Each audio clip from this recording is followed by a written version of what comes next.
Chicos, buenas noches, ¿cómo están? Doctor, buenas noches. ¿Qué tal, chicos? Disculpen la tardanza, estaba en una urgencia. Ya llegué y no prendía mi laptop. Ya, ya comenzamos. Sí, ¿no? Ya está, ya casi todos. Sí. A ver, voy a mandar a presentar.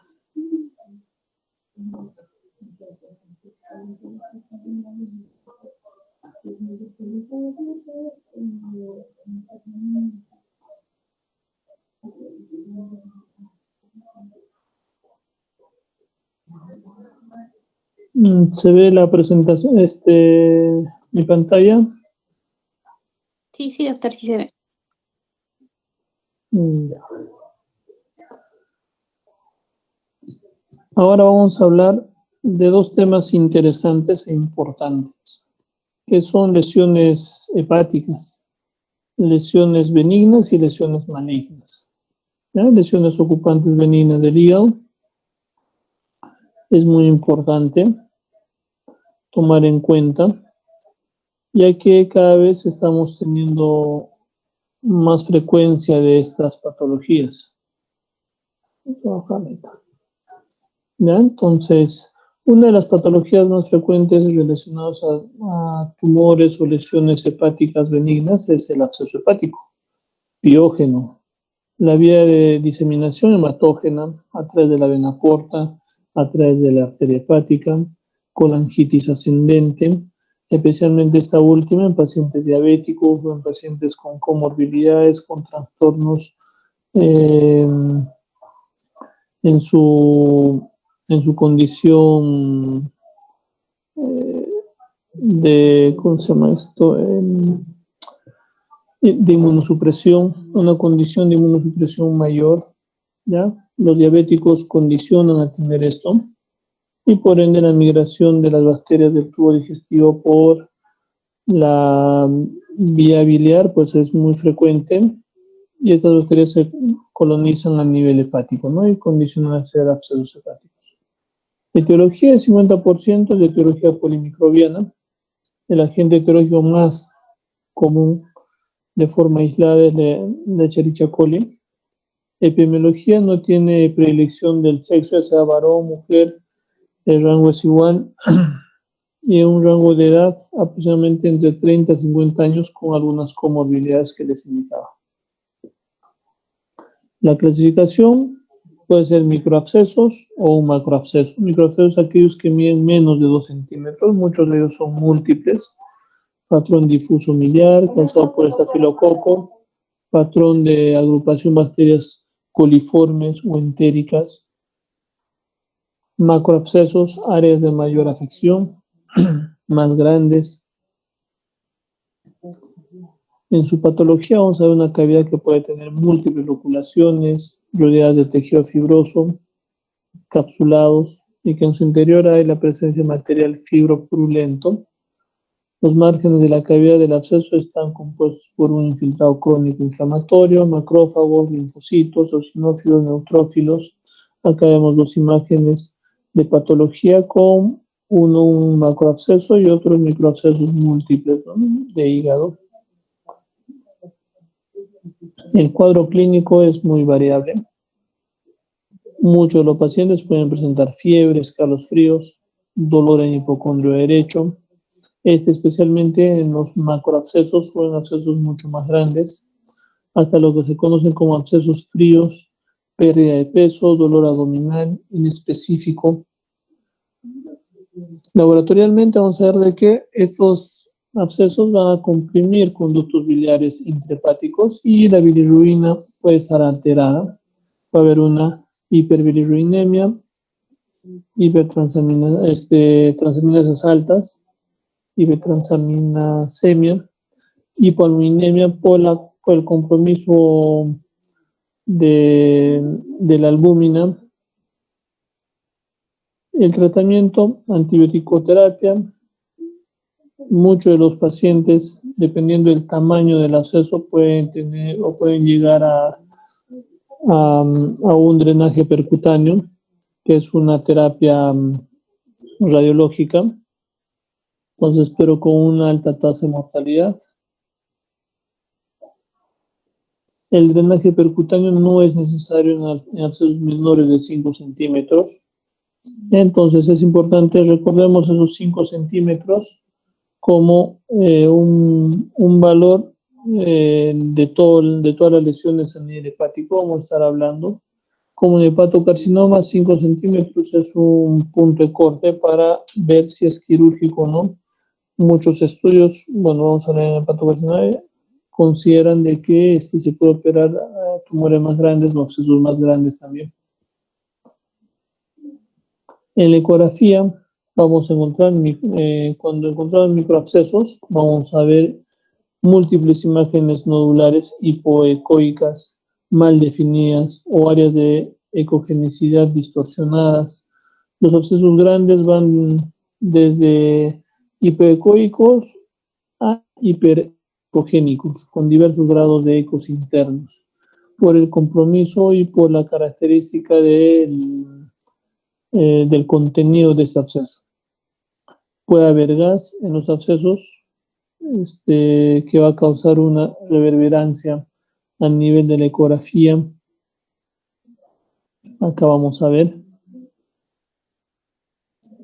lesiones de flemón a las 24 horas, una licuefacción, un absceso maduro clásico con componentes de aparentemente tejido con gas. Hay algunas bacterias formadoras de gas, acá también estamos viendo en las imágenes más oscuras. Por tomografía nos va a ayudarnos a detectar casi hasta un 95 a 100% como sensibilidad para detectar abscesos. Y acá vemos pues lesiones o imágenes de gas, ¿no? Presencia de estas imágenes no solamente en abscesos hepáticos, sino también en pancreatitis, en necrosis infectada. Todo lo que es infectado, vamos a ver este tipo de lesiones con gas, donde nos indica de forma indirecta de que ha habido o hay un cuadro infeccioso a ese nivel. Microabscesos al lado izquierdo, macroabscesos al lado, abscesos más grandes al lado derecho. Va a haber un realce periférico acá, vemos, por la fibrina que está teniendo ese absceso que hablábamos. Acá hay pequeños abscesos uniéndose a uno mucho más grande, como abscesos satélites. El absceso mediano es una complicación extraintestinal más frecuente, especialmente en infecciones por entamoeba histolítica, que puede llegar hasta un 8.5% de todos los casos. La diseminación es por vía portal o la vía porta. El cuadro clínico del paciente con absceso mediano presenta dolor a nivel hipocondrio derecho, hepatomegalia, mayor tamaño, mayor dolor, mayor hepatomegalia.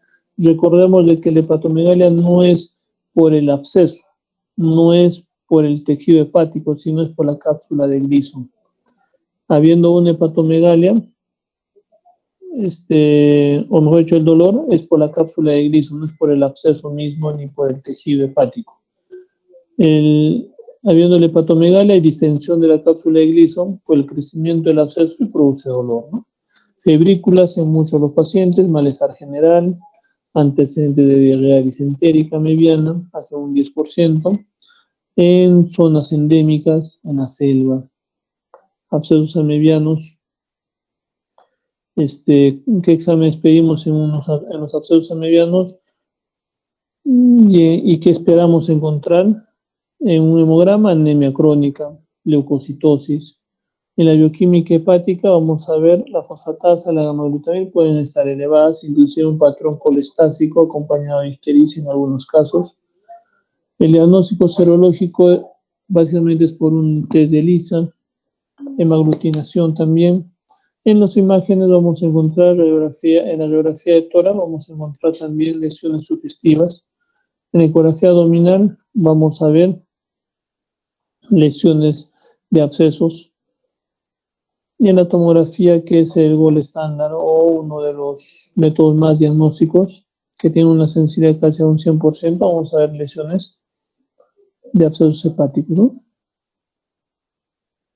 Acá vemos lesiones hipoecoicas con ecos de bajo nivel interno y ausencia de ecos a nivel de la pared. Acá hay un absceso mediano. Lesiones ovaladas o redondeadas con cápsula gruesa, difícil diferenciar de abscesos piógenos.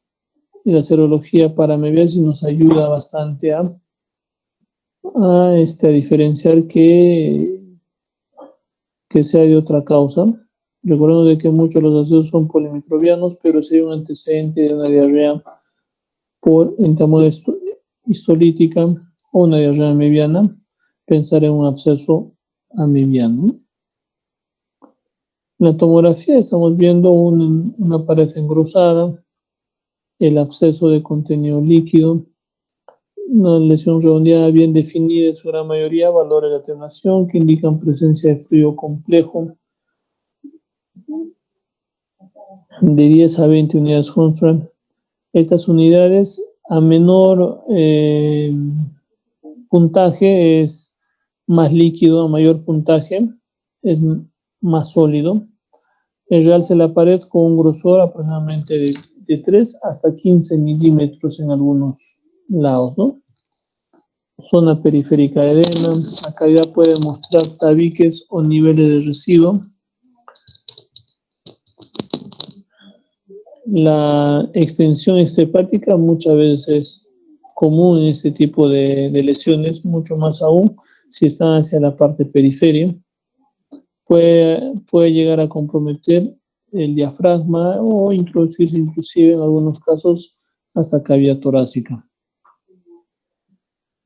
El tratamiento a la cabeza, metronidazol, iodoquinol, la aspiración terapéutica o quirúrgica, dependiendo del tamaño del absceso. Recordemos 5 centímetros es un valor para pensar en un manejo percutáneo por radiología intervencionista o por cirugía, ¿no?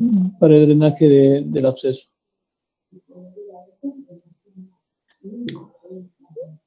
Y cuando hay una falla, al tratamiento antibiótico. Cuando hay una mejoría, el manejo es quirúrgico o por vía percutánea. Las otras lesiones son lesiones focales benignas del hígado.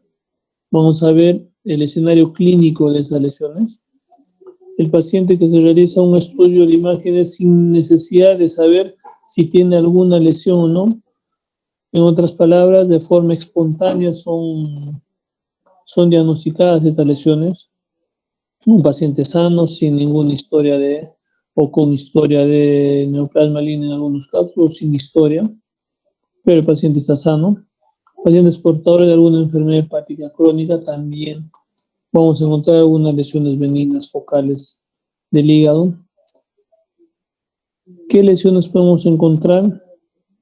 Tumores no malignos o neoplasias hepáticas no malignas, como el hemangioma hepático, lipomas, adenoma hepático, hiperplasia nodular focal, nódulos de regeneración muy frecuente en los pacientes cirróticos, lesiones quísticas, quiste hepático simple, quistes o enfermedad poliquística del hígado, quistes infecciosos como el quiste atídico, que también es frecuente en nuestro medio, el hemangioma hepático, acá vemos lesiones de hemangioma, que puede llegar como frecuencia hasta un 4%, más frecuente en varones que en relación a los, hay mujeres que en relación a los varones, 5 a 1 aproximadamente. La gran mayoría son pequeños asintomáticos y son más grandes de 10 centímetros. Son sintomáticos, se descubren de forma accidental. Muchos de los pacientes son asintomáticos, como hablábamos, y son pequeños, menos de 10 centímetros. El hemangioma va a tener un cuadro clínico si la lesión es grande, puede ocasionar dolor abdominal, dolor en el hipocondrio derecho, puede producir hemorragias, puede producir trombosis dentro del tumor, el secuestro o destrucción de las plaquetas dentro de un gran hemangioma cavernoso también está considerado como un síndrome de Kasavage-Merritt. Aumenta el tamaño con la estimulación estrogénica, es importante esto. Muchos de los pacientes tienen terapia hormonal, entonces, y eso condiciona que el hemangioma crezca cada vez más, tiene un comportamiento hormonal. En la ecografía vamos a ver las lesiones de hemangioma.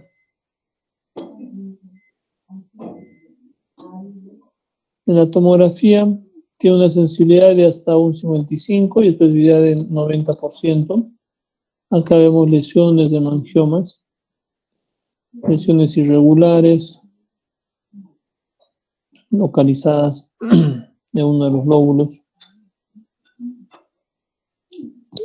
En la tomografía hepática también vamos a ver acá algunas lesiones de hemangioma en la parte inferior, llegando casi a la parte renal. La sensibilidad por resonancia magnética puede llegar hasta un 90%. Las lesiones detectadas son inclusive menos de 2 centímetros. Es una lesión bien delimitada y homogénea, dependiendo en qué tipo de fase estamos. En T2, T1 podemos encontrar lesiones de esa característica mucho más intensas y acá mucho más oscuras en T1. ¿Cómo nos damos cuenta T1, T2? En T2 se pinta más el líquido cefalorraquídeo y en T1 no se enciende, ¿no? El líquido cefalorraquídeo, por eso diferenciamos de T1 a T2 de acuerdo a las fases de resonancia. Intensidad de señal menor en T1 y mayor en T2. Hiperplasia nodular focal, segunda masa venina más frecuente en los pacientes. Lesiones hiperplásicas relacionadas con malformaciones vasculares. Lesión solitaria es más frecuente en el sexo femenino. El tamaño es menor de 5 centímetros en su gran mayoría. Probable participación hormonal también. Tiene un componente igual que los hemangiomas. Suele ser una masa bien circunscrita que tiene una cicatriz central, que es la diferencia de los hemangiomas, una hiperplasia nodular focal. Tiene importante flujo a nivel del ecodoppler y vemos acá como una imagen en carreta, algunos consideran. Y su parénquima es isoicogénico, para lo cual el Doppler será de una gran ayuda.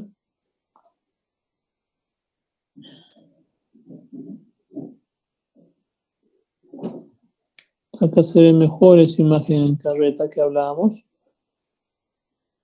En la ecografía presenta varios patrones, un patrón hipoecoico, patrón isoecoico, patrón ligeramente hiperecoico, patrón con hiperecogenicidad central, cicatriz central, pasos en forma radiada como una carreta. Entonces es muy característico de una hiperplasia nodular focal. Si la sensibilidad es mayor por una ecodoppler. En la tomografía lo que vamos a ver es igual lesión hiper o isodensa. Hay un realce homogéneo en fase arterial y recupera las características previas. Se pueden encontrar lesiones hasta menores de 1 centímetro. El realce disminuye durante la fase venosa portal, después de los 90 segundos. Se observa una cicatriz central hipodensa. Aquí estamos viendo una cicatriz central que puede llegar hasta un 43-60% de los pacientes. Muchos de ellos posiblemente no tengan, pero el ecodoppler nos ayuda bastante. A diferencia de los hemangiomas, no se observa en estancamiento venoso en la tomografía con contraste. De igual forma, en la resonancia vemos la lesión central. En T1 se observa lesión hiperintensa, en el centro se observa cicatriz hipointensa con fase arterial. Ya hablábamos T1 cuando no se pinta el líquido cefalorraquídeo. Igual acá hay una lesión en T1 con una lesión cicatrizal en la parte central. Y en la resonancia magnética vamos a ver que hace una sensibilidad de hasta un 70% y especificidad 98%, hiperplasia nodular focal, lesión homogénea, ISO hiperintensa, hasta un 94 a 100%, dependiendo en T1 o en T2, la cicatriz central, realce homogéneo, en forma de rueda de carreta también acá. Resonancia pinta mejor que una tomografía. Igual forma lesión hipointensa con la cicatriz central en la parte media de la lesión. Y en T2 se pinta más como rueda de carreta. Los adenomas hepáticos, neoplasias benignas, de origen epitelial, edad aproximada entre los 20 y 40 años, uso crónico de anticonceptivos orales. Hay muchas lesiones relacionadas a los anticonceptivos orales, hiperplasia nodular focal, los hemangiomas, el adenoma hepático, los anabólicos también están considerados como un factor predisponente a adenoma hepático. En el 70-80% son solitarios, tamaños variables, desde 1 centímetro hasta 15 centímetros pueden llegar a medir. Por ecografía, la ecogenicidad puede ser hiperecoica, hipoecoica o isoecoica, es muy variable. Puede haber hemorragias que sean evidentes en el interior de la masa. Clínicamente, muchos de ellos son asintomáticos y de forma incidental son los diagnósticos. Puede haber hemorragia o una zona de infarto, ¿no? Esta lesión. Las lesiones isohipodensas pueden llegar hasta un 85% y se logra observar en el margen, como en este caso. Vamos a ver también hemorragias en la parte lateral. Puede haber cápsulas hasta un 30%, calcificaciones también hasta un 10%, las hemorragias hasta un 25% de los pacientes. Acá vemos hemorragias, acá vemos calcificaciones hepáticas en el adenoma hepático, ¿no? Y en la resonancia vamos a ver lesiones hiperintensas hasta un 77%, son heterogéneas, puede haber debido a la presencia de grasa o presencia de hemorragia. Puede haber áreas de baja señal, zonas de necrosis, zonas de hemorragia antigua, calcificaciones. Y en T2 son hiperintensas, puede presentar de forma mixta, igual que en T1. Los nódulos de regeneración son lesiones benignas múltiples, especialmente en pacientes precirróticos, con un diámetro desde 0,5 a 4 centímetros, dependiendo de la característica de la cirrosis que se está enmarcando en el paciente. Pueden ser homogéneas, hiperdensas en fase arterial de la tomografía, permaneciendo ligeramente hiperdensas en fase venosa portal. Muchos de ellos pueden presentar dolor, ascitis o hepatomegalia inicial, y cuando hay mayor fibrosis o mayor progresión de estos nódulos de regeneración, empieza a haber ya también un tamaño más pequeño del hígado. En este caso vemos ascitis, hígado heterogéneo, aumento del núcleo caudado, en esta imagen. Y en la resonancia vamos a ver, dependiendo frente a qué paciente estamos. Ya también en la tomografía, en la resonancia. En la tomografía vamos a ver una tomografía contrastada en fase arterial que muestra múltiples imágenes hiperdensas con realce homogéneo. Y en la fase arterial vamos a ver a los 5 minutos un aumento de nodularidad, ¿no? Incluso pareciera que podría ser hasta una metástasis. Pero la metástasis no da esa característica de lesiones muy abundantes, pero sí los nódulos de regeneración. En la resonancia, en T1 son lesiones hiperintensas, en T2 son isointensas o hipointensas, dependiendo frente a qué paciente estamos, que es lo contrario a la anterior lesión. Acá hay lesiones hiperintensas, mucho más marcadas, acá lesión hipointensa, ¿no? En T2. T2, ¿cómo nos damos cuenta de que el líquido cefalorraquídeo se pinta mejor?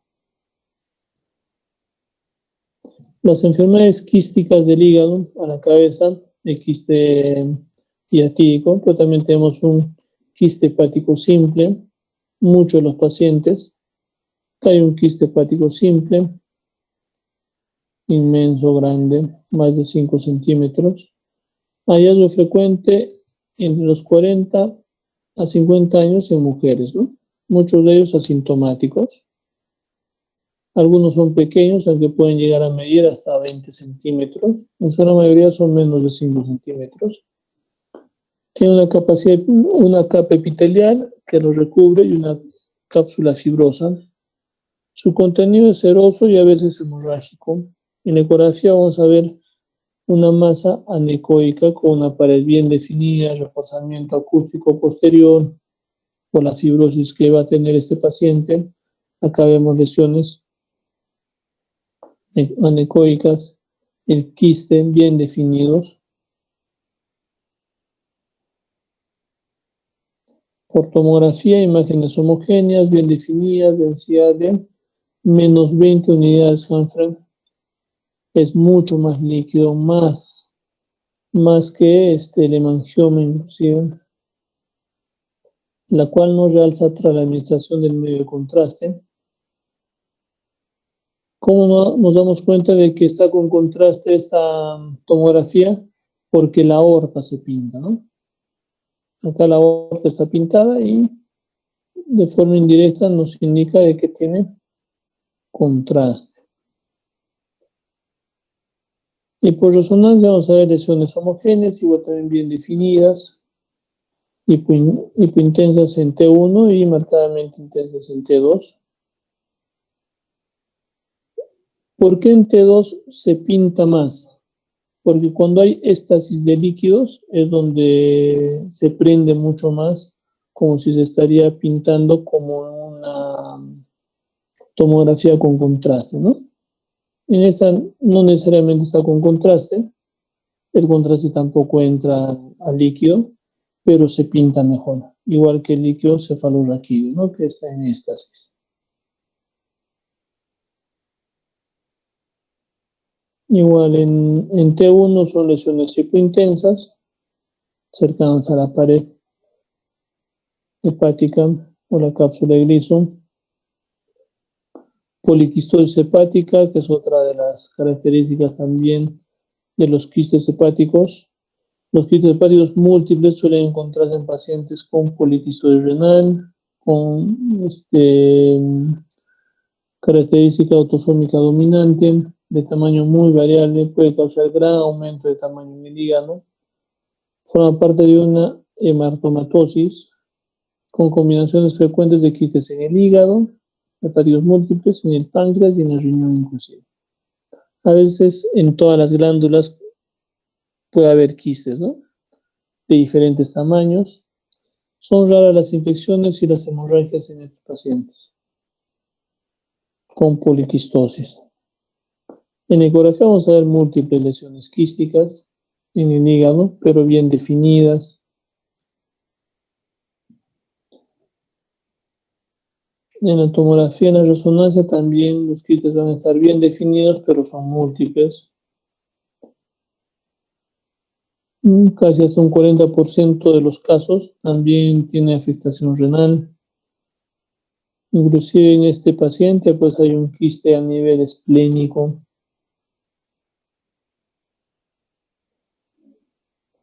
Las complicaciones o las afecciones más graves que puede tener clínicamente es dolor por una hepatomegalia franca, por el tamaño de los quistes o el aumento del tamaño por la presencia de múltiples quistes. A pesar de eso, muchos de los pacientes son asintomáticos, ¿no?, con alteraciones de la función hepática. Y el otro quiste que es muy importante en nuestro medio, la hiatidosis hepática, ¿no?, el quiste atídico hepático. Áreas de prevalencia en el Perú: Cusco, Junín, Puno, Cerro de Pasco. Prevalencia puede llegar hasta un 2%, a nivel nacional 0.7%. Y la cadena epidemiológica, oveja, perro, hombre, hay una cadena de contagios. Las formas de Echinococcus en humanos: el granuloso, multilocularis, Bogeli, Oligartrus. El granuloso es el que tenemos acá en el Perú, que es muy frecuente, y en la sierra peruana mucho más aún. Acá vemos una lesión, un citoadenoma hepatobiliar o un quiste atídico por ecografía. Nuestra forma de contagio: los animales como la oveja, la vaca, el chancho, van a contagiar a los perros, y los perros por proglótides fecal oral nos contagian a nosotros, ¿no? O también con algunos animales salvajes también nos podemos contagiar, los proglótidas, inclusive roedores. La localización en su gran mayoría de la hiatidosis es pulmonar, puede llegar hasta un 52%, 42% hepática, y hasta un 5% puede haber un compromiso múltiple, ¿no?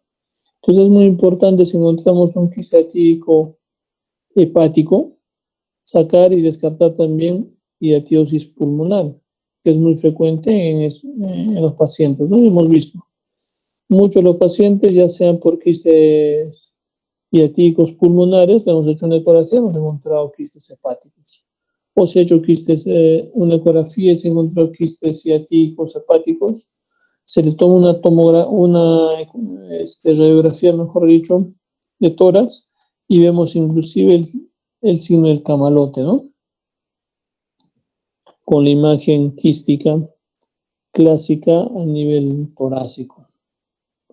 Hallazgos clínicos: dolor abdominal, dependiendo del tamaño y dependiendo de la progresión acelerada de este tamaño, puede llegar hasta un 43%.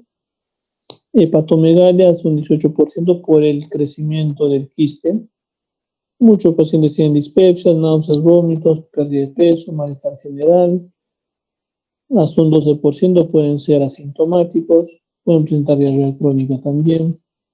Laboratorialmente puede encontrarse eosinofilia, que es muy frecuente. Recordemos que el quiste atídico es un parásito, y cuando hay parásitos hay eosinofilia en nuestro organismo. Serológicamente tenemos que hacer un test de ELISA o Western blot para hiatidosis. Imagenológicamente, una ecografía, una tomografía que nos ayuda a definir el tamaño, más la tomografía que la ecografía. La ecografía es muy subjetiva en el tamaño, y es importante definir ya que de acuerdo a los 5 centímetros que hablábamos, que se toman en cuenta, va a ser quirúrgico o le podemos dar un chance para que se dé un tratamiento medicamentoso, ¿no? Acá vemos lesiones de quiste atídico. El tratamiento: el albendazol de 10 a 15 miligramos por kilo por 28 días, inclusive se puede repetir hasta 90 días en 3 ciclos. Algunos cirujanos, algunas unidades de hígado da un ciclo inicial antes de la operación y 2 ciclos después, pero mínimo 28 días de tratamiento a 15 miligramos por kilo de peso.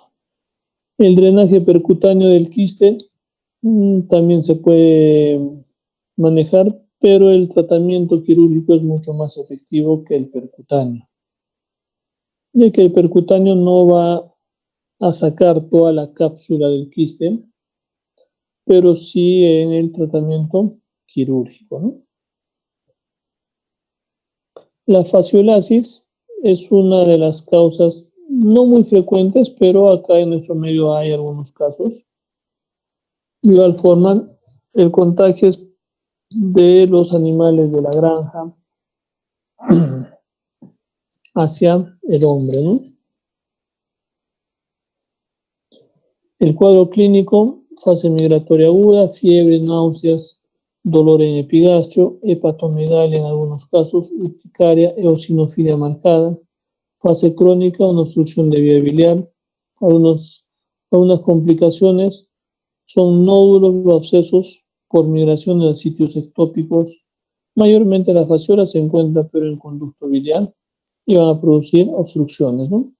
En algunos casos pueden producir hemorragias inclusive intraabdominales por ruptura a nivel del hígado, por el compromiso de este parásito de la fasciola, o hemobilia también, compromisos del conducto biliar.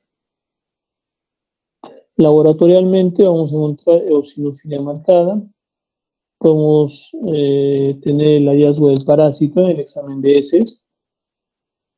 Se puede hacer un test de ELISA de forma serológica. Imagenológicamente, la ecografía no es muy sensible para detectar fasciola a nivel de conducto biliar, pero podría haber un artefacto como un posible cálculo biliar, ¿no?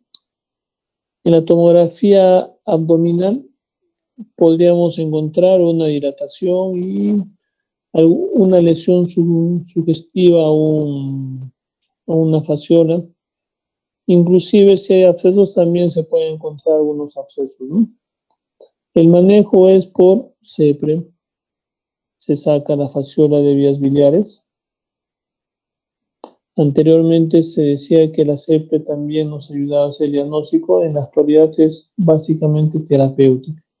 Y los abscesos que produce la fasciola son abscesos irregulares, no muy bien definidos, pero con antecedente de haber tenido fasciolasis antes de detectar el absceso o durante la infestación de la fasciola, ¿no? En vías biliares.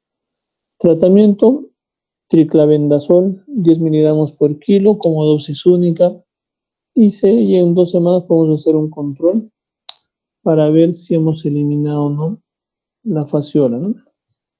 Un control en examen de heces o por ELISA. ¿Alguna pregunta, chicos, hasta acá? Para entrar a tumores malignos de hígado, que es una de las complicaciones muy frecuentes, especialmente problemas de hepatopatía crónica. ¿Alguna consulta, alguna pregunta?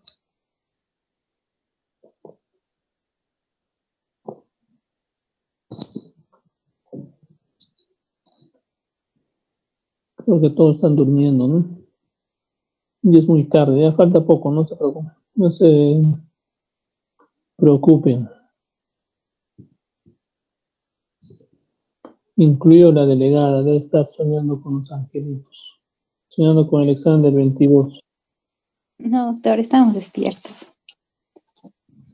Los tumores hepáticos malignos son muy frecuentes en pacientes con problemas de hepatopatía crónica. ¿Qué tumores vamos a encontrar? Tumores metastásicos, especialmente de colon, de estómago, tumores hepáticos malignos primarios, el hepatocarcinoma de la cabeza.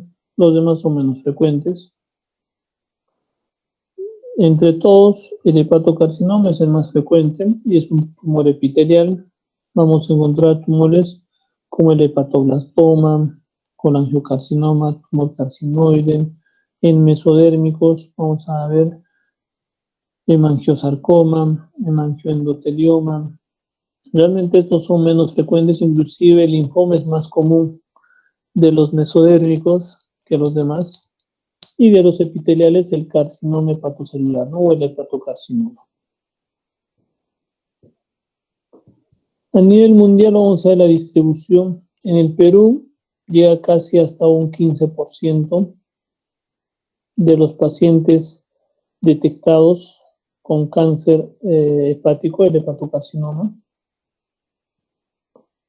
La epidemiología muchas veces ha llegado, o mejor dicho, ha llegado a ser la quinta causa de cáncer más frecuente y la tercera causa de muerte de cáncer de todos los que estamos viendo acá, ¿no? Entonces recordemos de que de los 5 cánceres más frecuentes a nivel mundial y a nivel del Perú, inclusive a nivel del Cusco, son 3 cánceres gastrointestinales, ¿no? El colon, el estómago y como glándula el hígado, ¿no? Un hepatocarcinoma. Entonces, y es más o menos el 10% de todas las causas de trasplante hepático, un hepatocarcinoma, dependiendo del tamaño del tumor también. La etiología de la cabeza, por ser zona endémica en el Perú, hepatitis B. Inclusive se ha visto más cáncer secundarios a hepatitis B que alcoholismo. Hay algunas aflotoxinas, especialmente estos hongos de menestras. Es importante tomar en cuenta esto, que condicionan a producir hepatocarcinoma. Algunas drogas, los esteroides, anabólicos, estrógenos, la tirosinemia, hemocromatosis, alfa-1 antitrypsina, diabetes, la obesidad como problema de hepatopatía no alcohólica o estatosis hepática no alcohólica, como el NASH.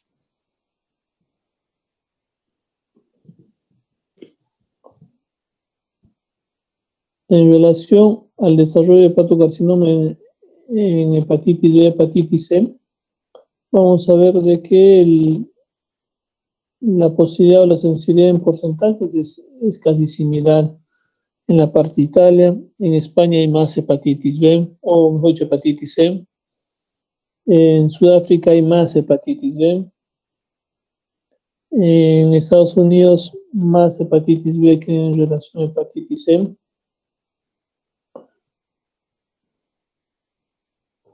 En el Perú, vamos a ver de que la edad en promedio es 35 años, donde comienzan los hepatocarcinomas. Si tienen antecedentes familiares, mucho más aún. En relación varón-mujer, varones tienen más riesgo de hacer hepatocarcinoma.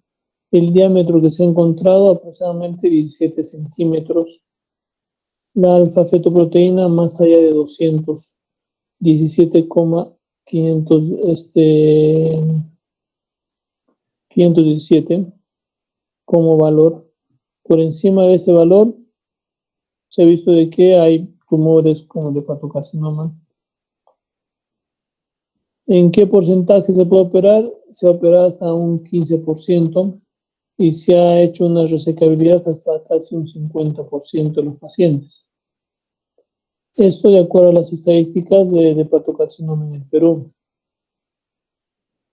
Y de acuerdo a la prevalencia de los marcadores, se ha visto de que el hecho de que tenga anticuerpo total positivo y o antígeno de superficie puede llegar hasta un 74%.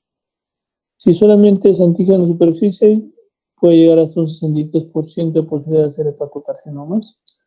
Y cuando hay hepatitis C, no es menos frecuente en el Perú, pero llega hasta un 0.7%. Es decir, hepatitis B es más frecuente que pueda desarrollar hepatocarcinoma, ¿no? La patogénesis, el virus de la hepatitis B, el hepatocarcinoma, ingresa al hepatocito. El genoma de la hepatitis B se junta con el genoma del hepatocito. Hay una transformación a malignizarse la célula hepática. Muchos de estos producen transformación a nivel y la unión del ADN de la hepatitis B y del hepatocito donde va a haber pues una transformación celular, ¿no? Y esta va a empezar a producir replicación, transformación y producción de hepatocarcinoma. Bueno, la siguiente está mejor.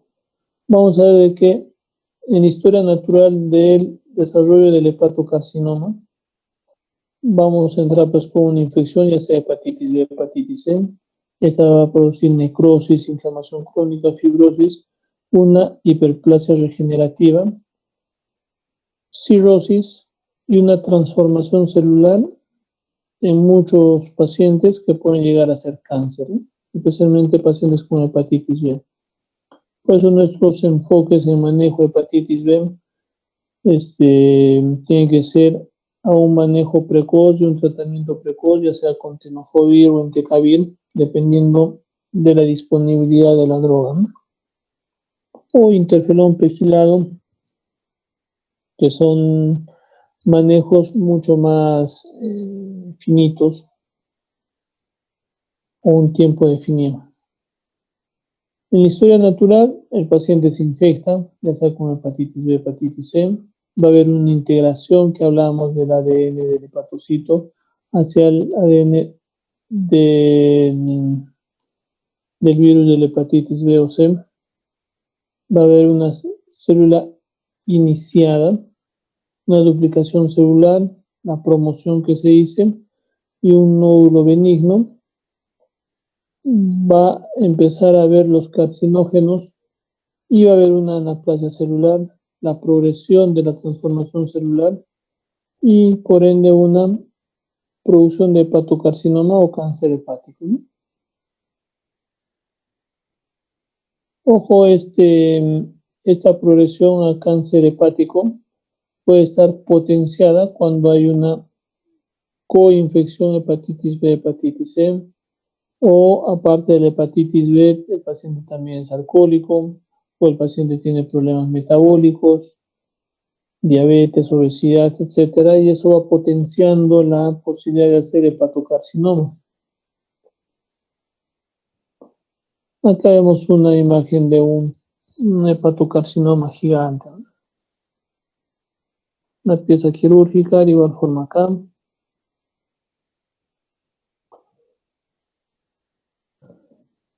El cuadro clínico de los pacientes, muchos de los pacientes son asintomáticos hasta que llegan a tener 4 o 5 centímetros y la progresión aumenta y empieza a ser sintomáticos y no solamente a nivel hepático, sino con metástasis a órganos a distancia, ¿no? Pulmón, sistema nervioso central, hueso, piel. Cuando el tamaño es por encima de 9 centímetros, inclusive ya se indica que la progresión es mayor. Los japoneses manejan el Acto 7, que ponen como punto de corte 7 centímetros.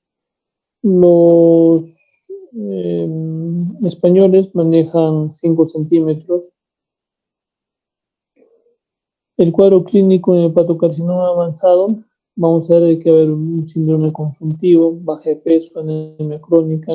Algunos de los pacientes va a tener ictericia por el compromiso y la compresión a nivel ileal, hepatomegalia, el hígado estar duro, pétreo, de acuerdo al tamaño del hepatocarcinoma. Puede haber metástasis hematógenas hacia pulmón, hueso, piel, metástasis linfáticas, ascitis neoplásica. Ojo, la metástasis también puede ser inclusive al mismo hígado, una lesión mayor con sus metástasis o lesiones satélites a nivel hepático. Acá vemos lesiones, imágenes de hepatocarcinoma a nivel del lóbulo derecho, exámenes auxiliares que vamos a tomar en cuenta en un hepatocarcinoma, la ecografía.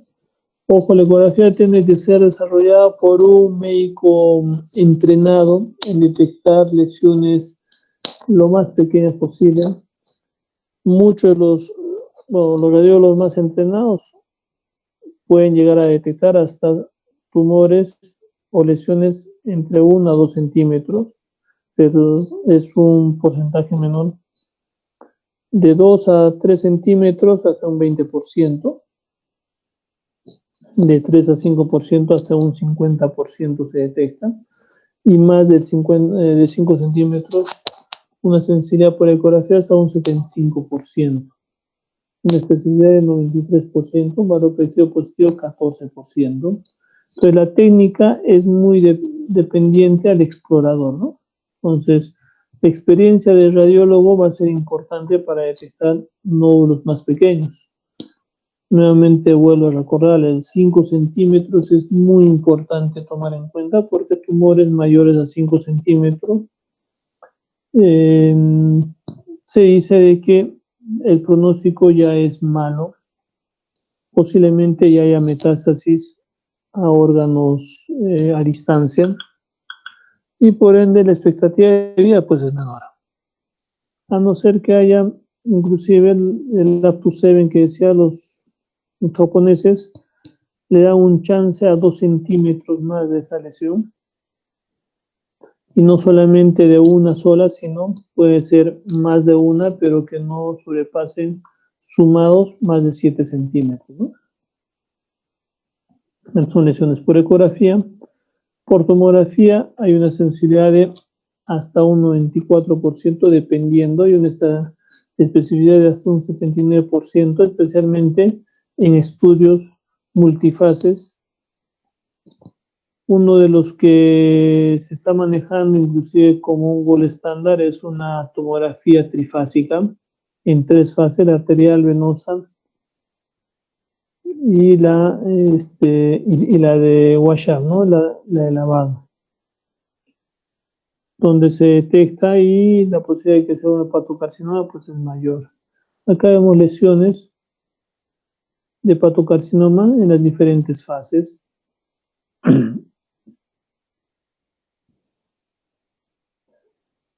De igual forma acá vemos una lesión de hepatocarcinoma muy grande, estos son 5 centímetros y más o menos este tiene pues casi 15 centímetros por 10 centímetros de tamaño, ¿no? Igual forma acá. Con un pronóstico no adecuado, muchos de los pacientes que tienen lesiones más de 5 centímetros, vuelvo a repetir, ya tienen metástasis a distancia. En la resonancia capta lesiones más pequeñas.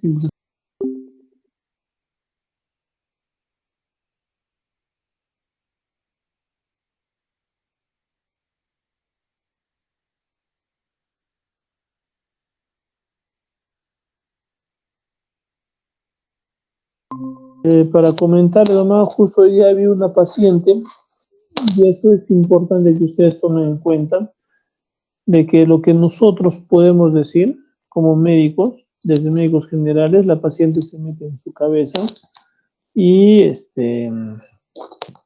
y hace lo que el médico dice, ¿no?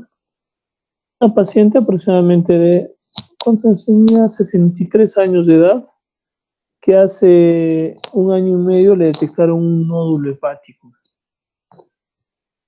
Y el médico, bueno, se hizo una resonancia de columna porque tenía picos del oro y había una hernia discal. Y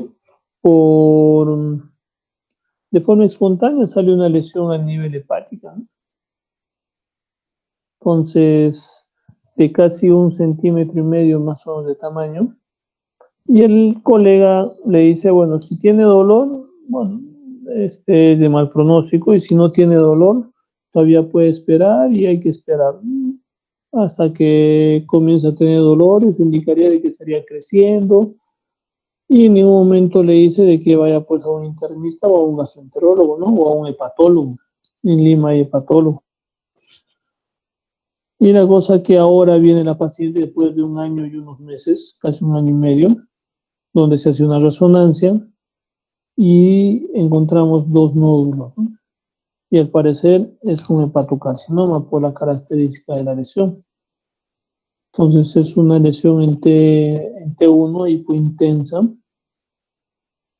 La T2 no me he fijado, pero tiene un comportamiento de un hepatocarcinoma, ¿no? Entonces se está viendo los otros marcadores, alfa-fetoproteína, a la cabeza para ver y corroborar también estas lesiones, ¿no? Y las lesiones ya tienen casi las dos lesiones o por separado casi 2 centímetros cada una. Sumados son casi 4 centímetros. Está casi en el límite para hacer un manejo quirúrgico y curativo, ¿no? Entonces, es importante que nosotros hablemos con propiedad a los pacientes y no hablemos por desconocimiento, ¿no? Entonces, este colega es neurocirujano que le estaba viendo la hernia discal y lo más lógico era pues mandarlo al gastroenterólogo, ¿no? Para que lo evaluemos, veamos y descartemos que no sea pues un hepatocarcinoma, que sería lo más complicado.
Chicos, disculpen, me botó el sistema, se fue no sé qué ha pasado, se apagó Su mi batería, laptop. creo, doctor. Sí, creo que sí, mi batería sí. Pero voy a entrar ya falta poco. ¿Ven mi pantalla? Sí, doctor, sí se ve. Ya. Bueno, estamos hablando de resonancia magnética, ¿no es cierto? Es importante hablar bien al paciente, o sea, indicarle cuál es el procedimiento más adecuado, ¿no? Y muchas veces por desconocimiento es lo que cometemos algunos errores y no manejamos bien a nuestro paciente, ¿no? Entonces acá vemos una lesión en T2 que se pinta mucho más. Ojo, el líquido cefalorraquídeo se pinta mejor en T2 y podemos definir en una resonancia cuál de las imágenes es T1 T2. Y en T1 no se nota muy bien, ¿no? Es una hipointensa. Inclusive si solamente nos enfocamos en T1 no vemos muy bien la lesión. Los marcadores tumorales que vamos a tener es la alfa-fetoproteína, que es un marcador más sensible, y los valores que van a superar más de 20 nanogramos por mililitro, o valores más de 1000 nanogramos por mililitro, son incrementos sospechosos para definir un hepatocarcinoma. No es un marcador muy específico, pero nos ayuda con algunas imágenes también y corrobora, ¿no? En algunos pacientes con cirrosis o hepatitis puede estar un poco elevadas, pero los valores por encima de 1000 nos indican la posibilidad de que pueda haber un hepatocarcinoma. Ojo, en algunas revisiones inclusive este valor de 1000 ha bajado hasta 400, 500. Y acá vemos algunos estudios donde casi el punto de corte es 400, ¿no? Nanogramos por litro de alfa-fetoproteína. Entonces hay que tomar en cuenta este valor cuando tengan alguna lesión a nivel hepático, no descartar que sea un hepatocarcinoma y pedirles alfa-fetoproteína. y mandarlo al gastroenterólogo, ¿no? Diagnósticos diferenciales de hepatocarcinoma son lesiones benignas, quistes, nódulos de regeneración, hemangiomas. El pronóstico va a depender del tamaño de la lesión, el número de la lesión, la invasión hacia la parte vascular o una invasión extrahepática, ¿no? También el pronóstico va a depender si se puede hacer un manejo o si es tratable o no. De acuerdo al tamaño del tumor y la localización, se va a poder hacer inclusive un manejo quirúrgico. La función hepática vamos a tener que evaluar con el Child, con el MEL. Vamos a ver si tiene hipertensión portal o no. El estado general en sí del paciente con algunos marcadores, con algunos scores, con la parte sintomática. Acá vemos una clasificación de Okuda que nos va a ayudar a definir también el pronóstico del paciente. El ECO que nos ayuda a definir la evaluación clínica en relación al paciente, y esto básicamente para pensar en un posible trasplante hepático, acompañado del Child, acompañado o no si el paciente presenta hipertensión portal. Las bilirrubinas también son importantes. El tratamiento, lastimosamente, es uno de los cánceres más letales a nivel mundial. En la mayoría de los casos es incurable. Es importante detectarlo lo más antes posible en tamaños menores a 5 centímetros. La historia natural de los carcinomas no tratados demuestra una sobrevida que no exceda los 3 años como máximo. La exéresis quirúrgica es actualmente el mejor manejo terapéutico que pueda tener el hepatocarcinoma, siempre y cuando el tamaño sea menor. Y hay que ver qué tendencia tiene esta lesión, si tiene una tendencia multicéntrica o asociado a un hígado cirrótico, que va a limitar el tipo de tratamiento. Si el hígado es cirrótico y tiene chance para un manejo quirúrgico, hay que ver la parte de la funcionabilidad de ese hígado. Es un manejo mucho más complejo que puede aumentar significativamente la morbimortalidad en estos pacientes, ¿no? Este cuadrito de la guía de Barcelona, del BCLC, que es la guía de Barcelona, nos ayuda a ver frente a qué posible paciente estamos y cuál es el manejo posible. De acuerdo al estadio, tenemos un estadio 0, estadio A, B y C, y un estadio D, ¿no? Un estadio 0, el manejo tiene un tratamiento curativo hasta un 40%. Si es un nódulo único menos de 2 centímetros, podemos considerarlo como un cáncer in situ. Por más que tenga una hipertensión portal o no, si tiene una alteración de las bilirrubinas, se puede hacer un manejo de resección o trasplante. Si tiene un estadio temprano A, ahí vamos a tener un nódulo único, menos de 3 centímetros, o único o múltiple, ¿no? Pero tiene que ser menos de 3 centímetros. Entonces, o 3 nódulos, pero menores a 3 centímetros. En este caso se puede hacer un manejo por trasplante o por radiofrecuencia o inyección de etanol, que también son manejos curativos de un 50%, con una sobrevida a los 5 años que puede llegar a un 60%. El problema es en los estadios más avanzados, ¿no? El estadio B, estadio C y estadio D. En el estadio B podemos hacer una quimioembolización, pero son tratamientos más paliativos. Pero entre los 3 últimos es el mejor, porque va a ayudar a disminuir el crecimiento y la progresión del hepatocarcinoma y va a ser más lenta, ¿no?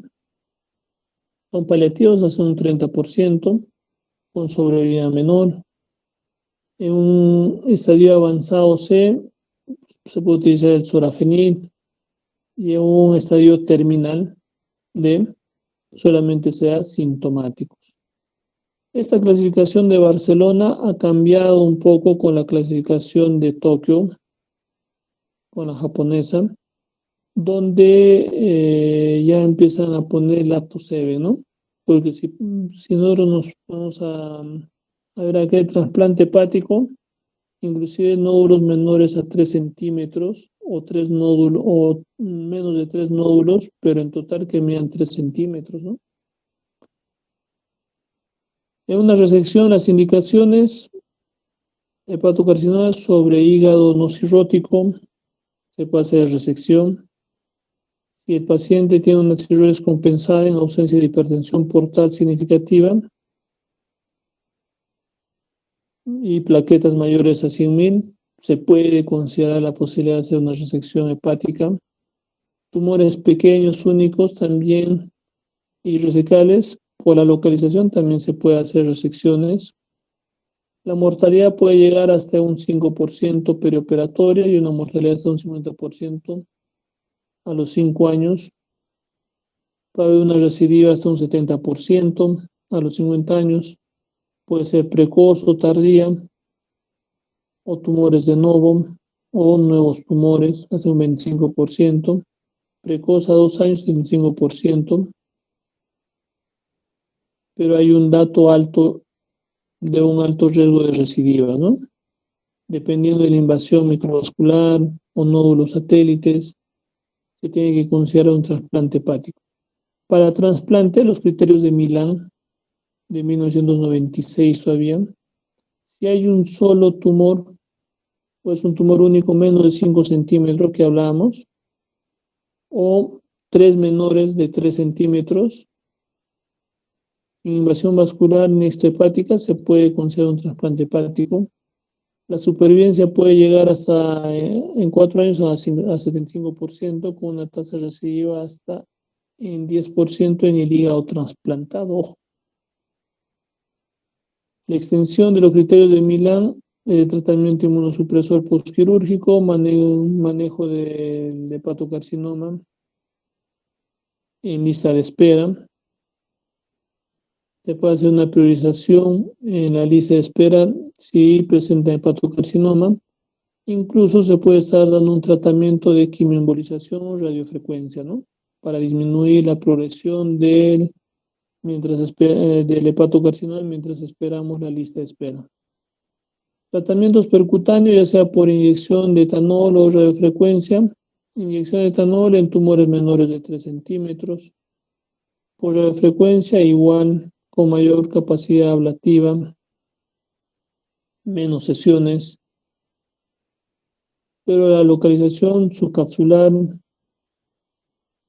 o que tenga una vecindad hacia la vesícula, hacia el corazón, hacia los vasos, entonces hay que tener mucho cuidado. Este manejo es básicamente por gastroenterología intervencionista, por ecoendoscopía. La eficacia dependiendo del tamaño, dependiendo del child, dependiendo del número y tamaño del tumor y dependiendo del valor de la alfa-fetoproteína, ¿no? La quimioembolización es un método paliativo con doxirubicina, mitomicina, cisplatino, antiamicina. Va a disminuir la progresión y la invasión vascular. Va a disminuir, no es de que va a limitar o va a curar. O sea, disminuye la progresión. La progresión se hace cada vez más lenta y ayuda en el pronóstico de los pacientes, ¿no? Puede haber un síndrome post-quimioembolización con malestar, fiebre, dolor, etc. Algunas contraindicaciones cuando ya hay trombosis portal, especialmente el flujo hepatofugo, insuficiencia renal, coagulopatía de regular a grave o el estadio B o C de Child-Pugh. El sorafenib también es un manejo paliativo. Vamos a ver de qué este manejo se hace paliativo, especialmente en pacientes en estadio C, ¿no? Sus pronósticos no son adecuados y el riesgo-beneficio pues es menor en estos pacientes con sorafenib. Pronóstico a 5 años es muy bajo. Entonces, lo más importante de hepatocarcinoma es que tenemos que tomar en cuenta el tamaño del tumor, de que se tiene que hacer el diagnóstico lo más precoz posible. Lo que no está puesto acá, pero en cirrosis, en hepatopatía sí hemos hablado, es de que un paciente con una hepatopatía crónica se tiene que hacer cada 6 meses controles ecográficos, eh, preferentemente con un radiólogo especialista en detectar lesiones pequeñas, menos de 2 centímetros. Recordemos que puede llegar hasta un 15% la sensibilidad de detectar por ecografía una lesión menor a 1 centímetro, 2 centímetros. Entonces es importante tomar en cuenta eso. La prevención nos va a ayudarnos a detectar cáncer más, tumores hepáticos más tempranamente y el manejo va a ser mucho más fácil, ¿no? Con pronóstico mejor. Ya, chicos, hasta ahí alguna pregunta, algo a la cabeza. Etiología de hepatocarcinoma, hepatitis B. No nos olvidemos hepatitis C, alcoholismo, obesidad, trastornos metabólicos. Hay un estudio bien interesante, inclusive un libro, donde hace una comparación y una agregación de factores. La posibilidad de que un paciente tenga hepatocarcinoma por hepatitis B, hablábamos casi un 40 y tantos por ciento, ¿no? Pero esto puede aumentar en la producción de hepatocarcinoma si aparte de que el paciente es un paciente con hepatitis B y es alcohólico, puede llegar hasta un 65 o 70%. Y si es obeso o tiene problemas metabólicos, se puede llegar hasta un 80% de riesgo de que pueda ser un hepatocarcinoma. Entonces es importante la parte preventiva. Tratar de hablar al paciente y explicarle, ¿no? Cuáles los beneficios de hacer la parte preventiva de hepatocarcinoma, así como de los otros cánceres que hemos hablado durante el semestre. ¿Alguna pregunta, chicos? Adriana, algo, una fotito para... No, doctor, creo que está bastante claro todo. Más bien, quería hacer una pregunta, pero no es sobre el tema. ¿De qué el examen va a ser el 22? No, doctor, sobre las notas de las rotaciones. Ah, ya. Las notas de las rotaciones te lo mando el fin de semana. O si no, el lunes. Ya, ¿Ya? está bien, doctor. El lunes entonces. O después del examen para que no se torturen con las notas de la rotación. Mejor antes, doctor, para ir sacando nuestras notas. Para que vayan viendo. No, mejor saquen una buena nota y de acuerdo a eso se promedia. Todos quieren después. Entonces después del examen les mando las notas. Antes, doctor, por favor. Ya media hora antes del examen, dice. Doctor, ¿y el examen a qué hora va a ser? Por favor. Debe ser igual que el anterior vez, en la noche. Ya, doctor. El 24 es, ¿no? Sí, el 24 es el examen. No, doctor, 22. 1 hora el examen. Puede ser 1 hora, pero van a ser 60 preguntas Doctor, para que tengan cierto. más chance. ¿Cuánto tiempo va a ser, doctor, el examen, por favor? Igual, vamos a ver con los doctores cuánto va a ser. 20 Ya, preguntas, 20 minutos. ¿Está bien? Ya, no, chicos, doctor. estudien. Va a ser cosas puntuales. Si hay algo que quede alguna duda en el examen, igual ustedes saben de que si hay algún reclamo, algo, porque hay alguna pregunta ambigua,